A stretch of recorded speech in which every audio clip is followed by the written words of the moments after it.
네, 파이썬 클래스입니다. 기본적인 프로그램을 작성하는 데에 함수 정도면 충분하다고 생각할 수도 있는데요. 그런데 이제 빵틀을 만들어서 여러 번 찍어내야 한다는 필요성이 생겼습니다. 이제 C라는 언어는요, 어떤 순서적으로 컴퓨터가 이해하는 순서에 따라서 이 명령어가 전해졌었어요. 그런데 이 C++와 자바, C샵 같은 프로그래밍 언어들은 약간 상위 레벨로 올라가면서, 그러니까 순서에 따라서 가기보다는요, 어떤 대상의 특징이나 기능을 가지고 활용하게 되었습니다. 그걸 이제 객체 지향이라는 말로 사용하게 되었는데요. 이제 어떤 특정 대상에 대해 정의 내린다라고 하는 것이 뭐냐면, 한번 이렇게 예를 들어 볼게요. 명함을 제작한다라고 생각해 보겠습니다. 그 명함 안에 이름 들어가고요, 이메일 들어가고요, 주소가 적혀질 수가 있습니다. 그럼 이런 거를 함수로 정의하면 어떻게 될까요? 이 프린트 해주십시오. 비즈니스 카드를요. 이 명함 대신에 비즈니스 카드라고 기억하시면 좋겠습니다. 그래서 이 명함 그 프린트를 하는 그런 함수를 만든 건데요. 그 위아래에 점선을 그리고요. 그 가운데에 우리가 입력했던 아까 변수로 정의해 내렸던 그것들을 받아와서 여기서 이 %s를 통해서 출력을 하게 됩니다. 결과가 다음과 같죠? 이렇게 점선 사이에 원하는 결과가 나오게 된 거죠. 그런데 이제는 회원수가 한 명이 아니라 여러 명이 될 수가 있잖아요. 명함 여러 개를 진짜 찍게 된 겁니다. 또 출력을 해야 되는데 이번에는 name2라고 하는 거를 받아와서 이메일2라고 하는 걸 받아와서 어드레스2라고 하는 걸 받아와서 이렇게 넣고 수행할 수 있죠. 자, 그러면은 이제 요 함수가 이렇게 여러 명이 되어도 동작을 하는구나 라는 걸 알 수가 있었습니다. 그런데 이렇게 명함의 종류를 한 가지만 하는 게 아니라요, 여러 가지 종류를 만들 수 있잖아요.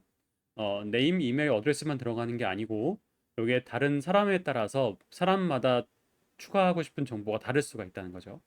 그러면은 이 기본적인 틀은 놔두고 나머지 것들을 추가한다거나 그런 것을 생각해 볼 수가 있겠습니다.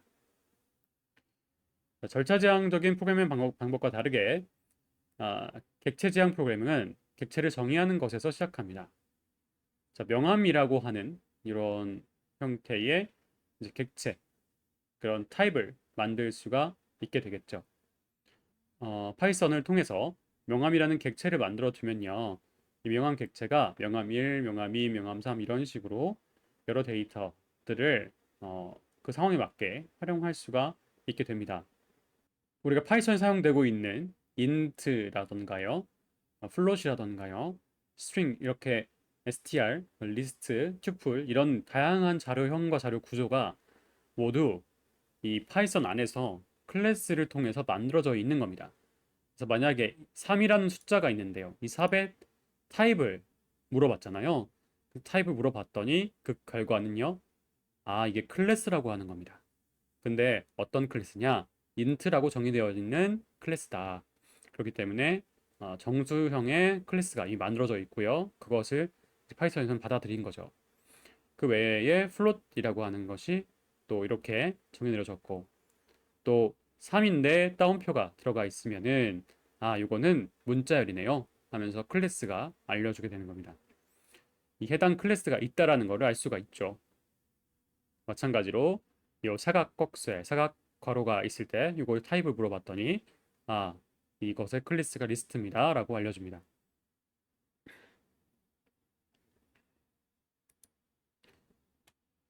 자, 아까 전에 클래스 비즈니스 카드를 한번 정리해 보는 겁니다. 그 define하고 거의 비슷하죠? 같은 형식이라고 보시면 되겠는데, 그래서 이 비즈니스 카드라는 걸 정의 내렸더니 이 정의 내린 그 클래스의 이름과 인스턴스 이름을 바인딩한 겁니다. 아시겠죠? 이게 빵틀이었고요. 이 빵틀에서 찍어낸 빵이 카드 1인 겁니다. 그래서 이 카드 1을 그냥 띡 하고 치면요, 그러면 이것은 비즈니스 카드 객체입니다 라고 이렇게 자기 이 상태를 알려줍니다. 파이썬에서는 그게 준비되어 있는 거죠. 자, 그러면 이번에는 이 클래스 안에다가 한번 함수를 정의내려 보겠습니다. 그러면은 define이라고 하는 걸 통해서 이 set underbar info라는 이름을 가진 이 정보를 세팅한다는 이름을 가진 그 함수를 한번 만들어 본 겁니다. 그랬을 때 셀프가 맨 앞에 나왔고요. 일단 눈에 익숙하게 생각하시면 돼요. 셀프라는 게 맨 앞에 나왔고요.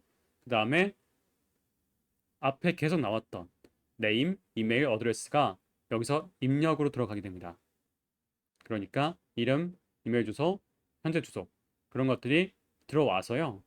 셀프라고 아까 불러왔던 거, 그 셀프.네임, 셀프.이메일, 셀프.어드레스 안에 이렇게 대입이 됩니다. 네, 이 셀프의 의미가 정확히는 지금 이해가 안 되실 텐데 아래서 다시 말씀드릴게요. 자, 아까 정의내놨던 네임, 이메일, 어드레스가 이렇게 정의내려져 있었는데 이게 셀프라는 녀석이 똑같이 바인딩이 되어 있는 거예요. 자, 그리고 이렇게 아이들이라던가 어떤 명령어를 가능하게 하는 그런 개발 환경에 보면요. 이렇게 이미 정해져 있는 그 비즈니스 카드가 클래스였죠. 그 클래스가 만들어낸, 찍어낸 빵이 멤버 1이고요. 그 멤버 1이 가지고 있는 특정 기능, 디파인된 함수, 이거를 메소드라고 부르는데 그 메서드가 이렇게 정의 내려지면은 여기까지 타이핑을 하면요.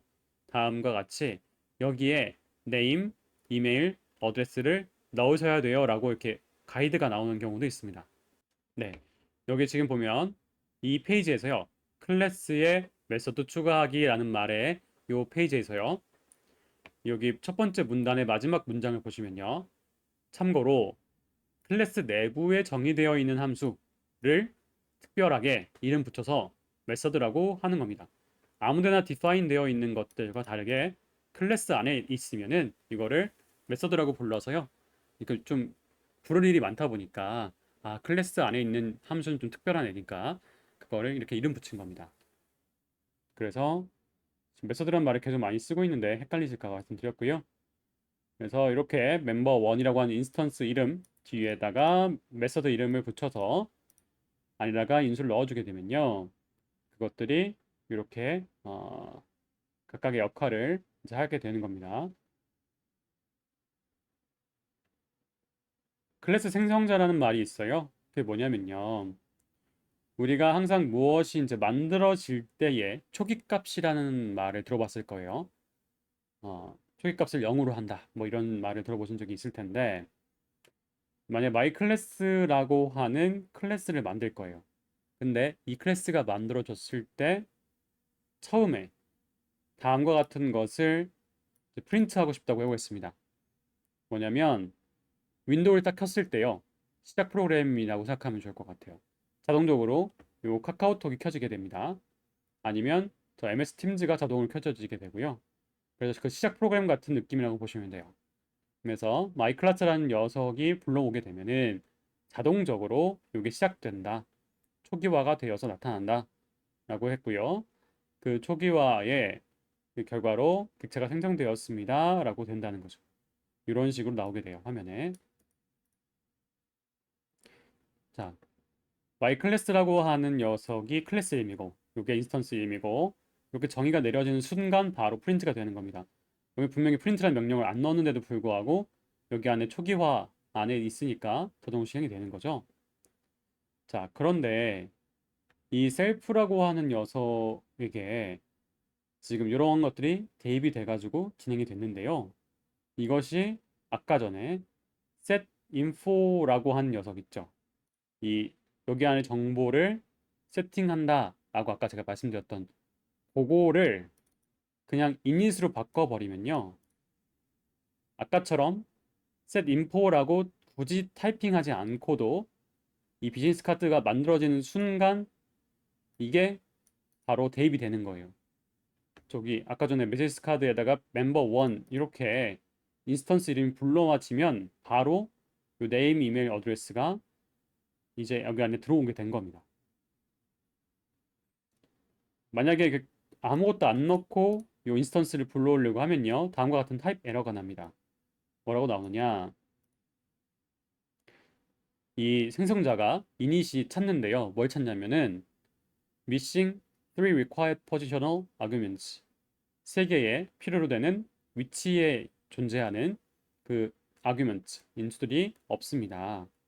뭐냐면 지금 init이라고 하는 것을 안에 봤더니 name, email, address 이것을 요청하고 있잖아요. 그래서 요것들이 지금 없다라고 미싱 메시지 뜨게 됩니다. 그래서 그 안에다가 요 세 가지를 넣어주게 되면은 자동적으로 대입이 잘 완료가 되고요. 그냥 여기 대입을 할 때에 바로 에러 메시지가 나와버립니다. 왜냐면 여기가 비어있기 때문에요. 그런데 여기를 채워주게 되면요. 다음과 같이 이제 프린트 인포가 가능해지게 되는 거죠. 깔끔하게 끝나고 나서 그 뒤에 프린트 인포를 해주게 되면은 잘 출력이 되는 것을 볼 수가 있습니다. 자, 그럼 셀프라는 게 뭐냐라고 의문이 들 수가 있습니다. 대문자 F5라고 하는 클래스를 만듭니다. 그리고 그 안에 define으로 펑션 1과 펑션 2를 만듭니다. 저도 같이 해볼게요. 이렇게 해서 클래스를 정해내렸다고 해보겠습니다. 어떤 F라고 하는 이름의 인스턴스를 만들 수 있잖아요. 저 헷갈릴까봐 제가 ins라고 적을게요. ins F는 F5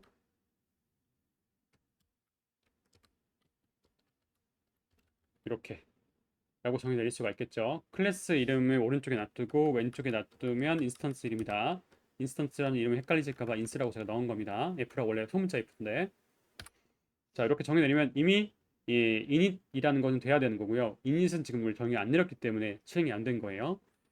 자, 그러면 ins f에다가 우리가 메소드가 아까 뭐뭐 있죠? print 펑션 1이 있고요. print 펑션 2가 있습니다. 자, print 펑션 2를 한번 해볼게요. 펑션 2 이렇게 한번 정의 내리면요. 아까 프린트를 하라고 했던 그 메시지가 잘 나왔습니다. 자, 그럼 이번에는요. 1을 한번 해볼게요. 그랬더니 1은 takes zero positional arguments but one was given. 원래 얘는 받아야 되는 게 없는데 원래 없어도 되는데 but one was given 하나가 들어왔다라고 합니다. 뭐가 들어왔다는 걸까요? 바로 아까 정의 내렸던 여기서 봤을 때 셀프라는 게 들어왔다는 겁니다. 자, 보실게요. 자, 펑크 1을 소출해 보면은 오류가 발생합니다. 인자가 없는데 하나를 받았다. 왜냐면 첫 번째 인자로 항상 인스턴스가 전달되기 때문에 발생하는 문제인 겁니다. 자, 여기 보면은 아무것도 지금 들어올 게 없다라는 식으로 정의 내렸잖아요, 우리가. 그러면 안 된다는 거예요. 이 함수 안, 이 클래스 안에 들어온 define 같은 경우에는 그러니까 클래스 안에 있는 함수 같은 경우에는 무조건 인스턴스가 되는 순간 여기에 셀프가 들어오려고 준비가 되어 있는 거예요. 그런데 셀프를 만약에 말을 안 해주면은 어 나는 아무것도 받을 게 없는데 왜 보내줬어? 이렇게 에러 메시지가 나오게 되는 겁니다. 그러니까 여기 안에 지금 약속이 되어 있기 때문에 우리가 헷갈리는 건데요. 약속이 뭐라고요?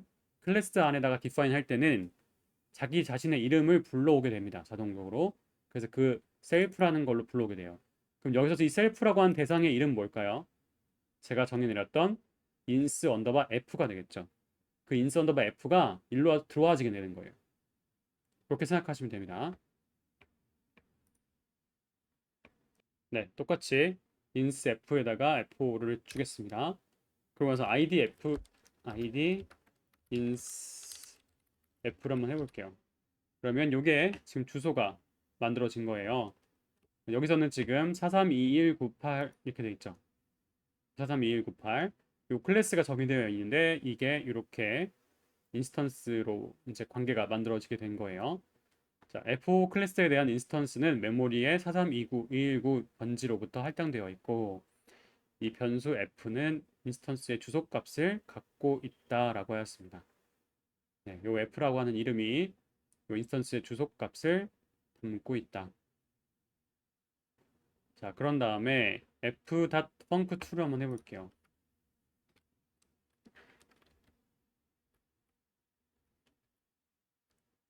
자, 펑크 2를 하게 되면요.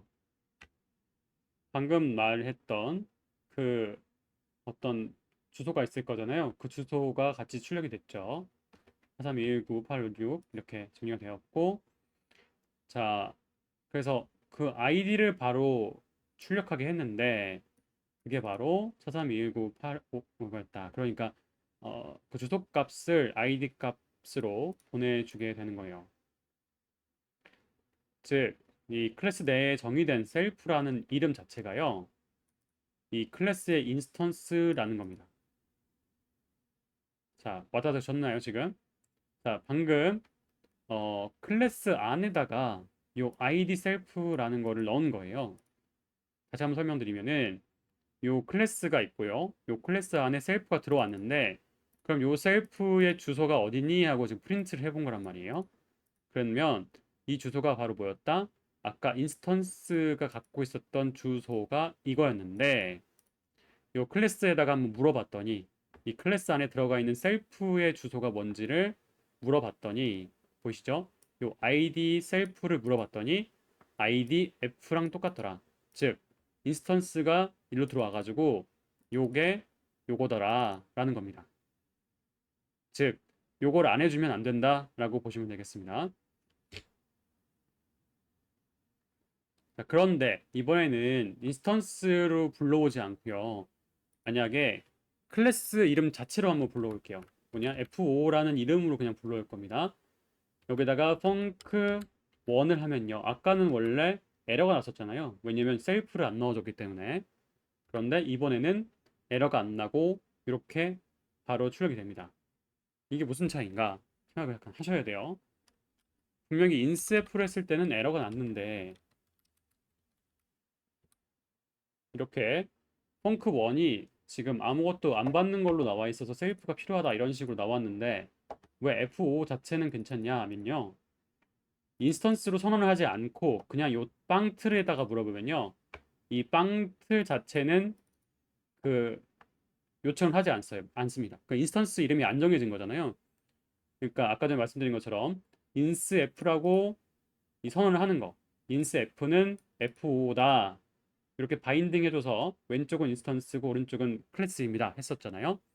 그 인스턴스 이름이 정의가 안 내려졌기 때문에 지금 F5를 그냥 부르게 되면은 넘어오는 게 없는 거예요.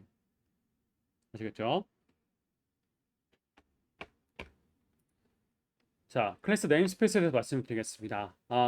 어떤 새로운 타입의 객체를 정의하기 위해 사용되는 것이 이제 클래스라고 하였는데 하나의 네임스페이스를 가지게 되는 겁니다. 그래서 먼저 스타 클래스를 이렇게 만들게 되면요. 아까 전에 왜 dir이라고 했던 거 있죠?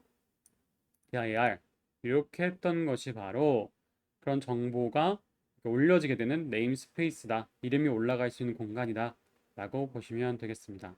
그래서 요 스탁이라는 걸 정의 내린 다음에 아, 그 네임스페이스를 한번 확인해 보게 되면요.